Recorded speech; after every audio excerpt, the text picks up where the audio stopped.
Max was an adventurous boy who loved exploring the forest behind his house. One afternoon, as the sun shimmered through the leaves, he stumbled upon something unusual, a marble shimmering in all the colors of the rainbow. Curiously, Max picked it up. As soon as he held the marble in his hand, it began to glow. At first, it was a soft light, but it quickly grew brighter until it enveloped everything around him. "What is this?" Max whispered, but he didn't have time to think. The light became so intense that he had to close his eyes. Suddenly, he felt the ground vanish beneath his feet. A swirling sensation filled his body, as if he were being pulled through a vortex of light.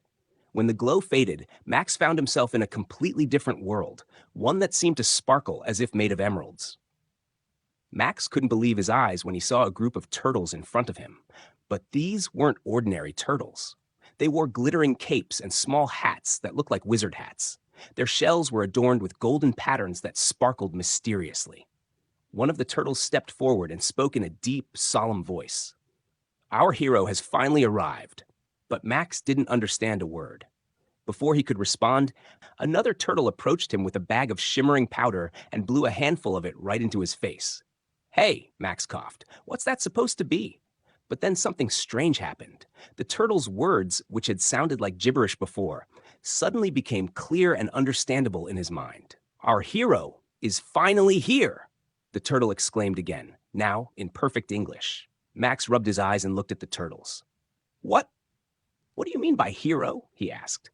An older turtle, whose beard was so long it nearly touched the ground, stepped forward. He wore a hat with a small star on top. "I am Master Chelonius, the eldest of the wizard turtles. For years, we have been locked in a fierce battle against the Mircats, a once peaceful race now ruled by the dark wizard Manfred." Max blinked. "You're at war? With Mircats? That sounds strange." A smaller, cheeky-looking turtle chuckled. "Not strange. It's our destiny. Manfred has defeated our best players, and without victory, we lose our land." Max frowned. "Players? What are you even talking about?" Master Chelonius lowered his head. "We fight in chess." Max took a moment to process this. "Chess? The board game? That's your war?" The turtles nodded solemnly. "Chess is more than just a game for us. It's our culture, our pride, our life. But ever since Manfred arrived, we've lost every match.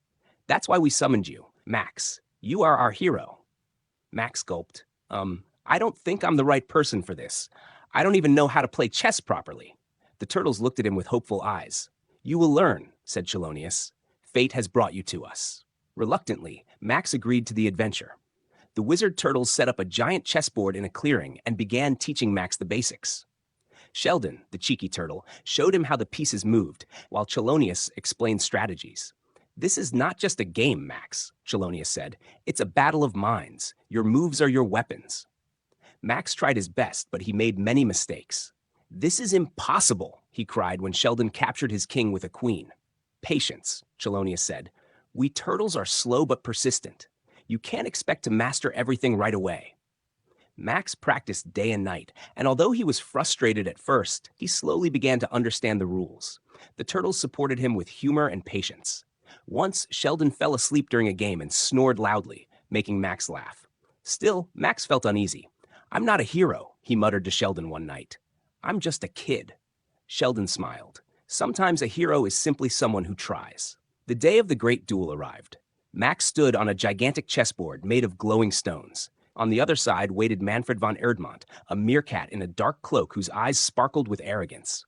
"So this is your great hero?" Manfred sneered. "A human? Ridiculous!" Max swallowed hard. He didn't feel ready, but the turtles cheered him on. "You can do it, Max," Sheldon called out. The game began.